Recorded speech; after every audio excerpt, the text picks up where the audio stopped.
I'm going to show you how to get anyone to say yes without ever asking. Every time you try to persuade someone, you're training them to resist you, and you don't even know that you're doing it. The moment you start selling, the moment you start convincing, the moment you try to win the argument, you've already lost. Because here's what nobody tells you. The best persuaders never persuade anyone. They do something else entirely. And once you understand what that is, you'll never chase agreement again. Here's what I mean. For 35 plus years, I've sat across the conference room table from the most persuasive people on the planet. And I've noticed something that broke every rule that I had been taught. The people who failed at persuasion were the ones who were good at arguing. They had the best logic, the best data, the best presentation, and they lost every single time. But the people who won, they barely tried. They didn't argue. They didn't convince. They didn't even defend their position. And everybody agreed with them. So here's what I learned. Persuasion isn't about getting somebody to agree with you. It's about making them think they convinced themselves. And that requires you to do three things that will feel completely wrong. But once I started teaching this, I watched leaders who lost every negotiation start closing deals in single conversations. Founders who couldn't raise capital had investors fighting to get in. Executives who were constantly being overruled became the voice everybody waited to hear. So here's the system. Rule number one is lose the argument on purpose. This is going to sound insane, I know, but the fastest way to persuade someone is to agree with their objections, not to overcome them, to validate them. Here's why this works. When somebody raises an objection, their brain is in defense mode. And if you counter it, you're just making them defend harder. But if you agree with it, if you say, you're right, that is a risk. I see why you'd think that. That's actually a really fair concern. Their defenses drop because you're not the enemy anymore. And here's the secret. Once their defenses are down, they start talking themselves into it. Not you, them. I watched a founder lose a $10 million deal because he tried to answer every objection. Then I watched him close a $50 million deal by saying, you're absolutely right to be skeptical. Same founder, same pitch, he just stopped fighting. Rule number two, make them feel smarter than you.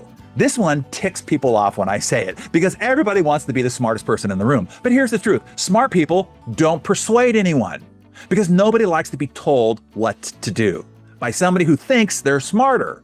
So here's what elite persuaders do instead. They ask questions. They act curious. They make the other person the expert by saying, help me understand. What am I missing here? You know this better than I do.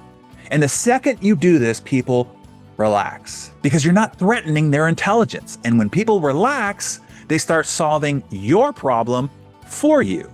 I've watched CEOs get their entire board to approve a strategy by never once defending it. They just kept asking, what would you do? And the board talked themselves into it. Rule number three, walk away first. This one is what most people will never do because it feels like losing. But here's what happens when you walk away. You stop being the one who needs something. And the moment you stop needing, they start wanting. I watched the founder spend 6 months chasing an investor. Every meeting, every email, every follow-up, nothing. Then he sent one message. I appreciate your time, but I think we're not aligned. I'm going to focus on other partners. The investor called him that same day and closed the deal in a week. So what changed? The founder stopped chasing. And the second he did, the investor started wanting to be chosen. Because people don't want what's available. They want what's scarce. Now here's the part that's going to make you uncomfortable. Everything I just told you feels like manipulation. And it is. The difference between manipulation and persuasion isn't the technique, it's the intent. Manipulation is getting somebody to do what you want. Persuasion is helping someone do what they want. The tactics are the same, but the ethics are very different. So here's the question you have to ask yourself. Are you trying to win or are you trying to help? Because if you're trying to win, you'll use these tools and burn every relationship that you have. But if you're trying to help genuinely, these tools will make you unstoppable. If you want to learn how to do this, how to persuade without trying, how to move people by making them think it was their idea, I built a system that teaches you exactly how, not theory, not feel-good advice, the actual mechanics of how elite communicators get everyone to say yes without ever asking.